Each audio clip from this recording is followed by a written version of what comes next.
ಗಳಲ್ಲಿ ರಾತ್ರಿ ಸಂದರ್ಭದಲ್ಲಿ ಪ್ರಯಾಣ ಮಾಡ್ತಕ್ಕಂಥ ಮತ್ತು ರಾತ್ರಿ ಸಮಯದಲ್ಲಿ ವಾಹನಗಳ ಅಪಘಾತಗಳು ಹೆಚ್ಚಿನ ರೀತಿಯಲ್ಲಿ ಆಗ್ತಕ್ಕಂಥದ್ದು, ಅದು ಸಾವು ನೋವುಗಳು ನಮ್ಮ ನಿರೀಕ್ಷೆ ಆ ರೀತಿ ಇಲ್ಲದೆ ಇರತಕ್ಕಂಥ ರೀತಿಯಲ್ಲಿ ಈ ಅಪಘಾತದಲ್ಲಿ ಸಾವು ನೋವುಗಳನ್ನು ಏನು ಕಾಣ್ತೇವೆ.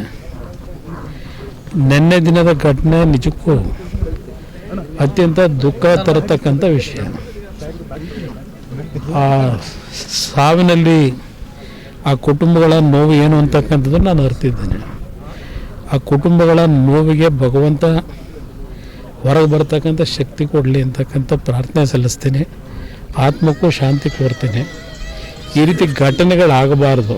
ನನ್ನ ಅಭಿಪ್ರಾಯದಲ್ಲಿ ಬಸ್ಗಳಲ್ಲೂ ಸಹ ರಾತ್ರಿ ಆ ಸ್ಲೀಪರ್ ಕೋಚ್ ಇದೆಯಲ್ಲ, ಅದಕ್ಕೆ ಸ್ವಲ್ಪ ಬಸ್ ಮಾಲೀಕರಿಗೆ ಸರ್ಕಾರದಿಂದ ಕೆಲವು ಗೈಡ್ಲೈನ್ಸ್ನ ಇಡಬೇಕು ಅನ್ನೋದು ನನ್ನ ಅಭಿಪ್ರಾಯ. ಸೇಫ್ಟಿ ಮೆಜರ್ಸ್ಗೆ ಅದಕ್ಕೆ ಸ್ವಲ್ಪ ಕೂತು ಚರ್ಚೆ ಮಾಡಿ ಅಂಥ ಸಂದರ್ಭಗಳಲ್ಲಿ ಬಸ್ಸಿನಿಂದ ಹೊರಗೆ ಬರ್ತಕ್ಕಂಥದ್ದಕ್ಕೆ ಸ್ವಲ್ಪ ಸುಲಭವಾದ ರೀತಿಯಲ್ಲಿ ಸುರಕ್ಷತಾ ಮಾರ್ಗಗಳನ್ನು ಇವತ್ತು ಆ ಬಸ್ನ ಮಾಲೀಕರಿಗೆ ಸೂಚನೆ ಕೊಡ್ತಕ್ಕಂಥದ್ದು, ಕಾರ್ಯರೂಪಕ್ಕೆ ತರ್ತಕ್ಕಂಥದ್ದಕ್ಕೆ ಸರ್ಕಾರ ಗಮನ ಕೊಡೋದು ಸೂಕ್ತ ಅನ್ನೋದು ನನ್ನ ಅಭಿಪ್ರಾಯ. ಕೇಂದ್ರ ಸರ್ಕಾರ 2 ಲಕ್ಷ ರೂಪಾಯಿ ಪ್ರಧಾನಮಂತ್ರಿ ಘೋಷಣೆ ಮಾಡಿದೆ. ಪರಿಹಾರ ಪ್ರತಿಯೊಂದು ಸಂದರ್ಭದಲ್ಲೂ ಕೊಡೋದು ಒಂದು ಭಾಗ, ಹೋದಂಥ ಜೀವ ವಾಪಸ್ ತರಲಿಕ್ಕಾಗಲ್ಲ.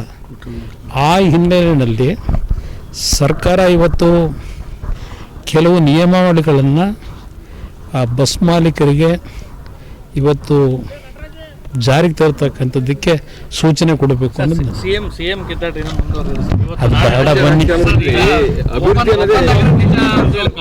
ನನಗೆ ಅವರ ಪಕ್ಷದ ಚಟುವಟಿಕೆಗೆ ನಾನು ಆಸಕ್ತಿ ಹೊಂದಿಲ್ಲ, ನಾಡಿನ ಜನತೆಯೂ ಆಸಕ್ತಿ ಹೊಂದಿಲ್ಲ.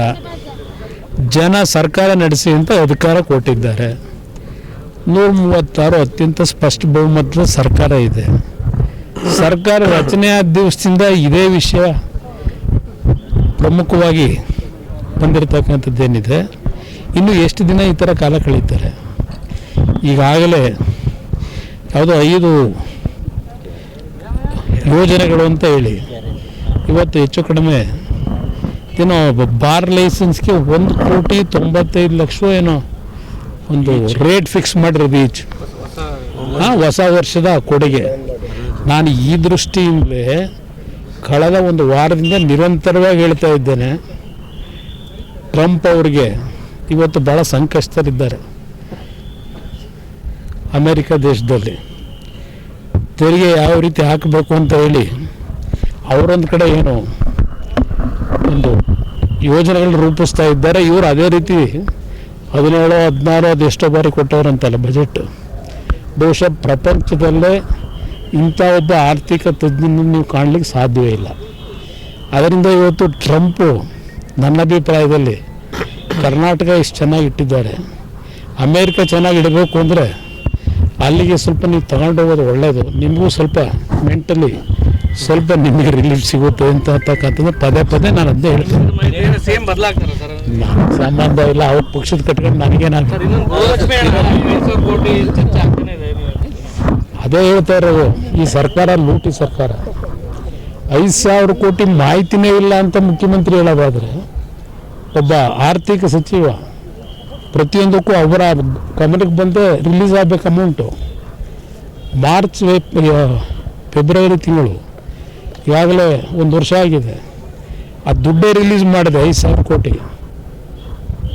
ಮಾಹಿತಿಯ ಕೊರತೆ ಅಂತಕ್ಕಂಥದ್ದನ್ನು ಹೇಳ್ತಕ್ಕಂಥ ಈ ಮುಖ್ಯಮಂತ್ರಿ ಅದು ಎಷ್ಟು ಮಟ್ಟಿಗೆ ಆರ್ಥಿಕ ಇಲಾಖೆಯನ್ನು ನಿರ್ವಹಣೆ ಮಾಡ್ತಾ ಇದ್ದಾರೆ ಅನ್ನೋದು ನನ್ನ ಅಭಿಪ್ರಾಯ. ಯಾವ ಇಲಾಖೆದು ಬಿಟ್ಟಿದ್ದಾರೆ? SCP STP ಒಂದೇ ಯಾಕೆ ಹೇಳ್ತೀವಿ? ರಾಜ್ಯದ ಖಜಾನೆ ಲೂಟಿ ಮಾಡ್ತಾ ಇದ್ದಾಗ ನಿಮ್ಮ STP SCP ಅದೇ ಉಳಿಸ್ತಾರೆ. ಈಗ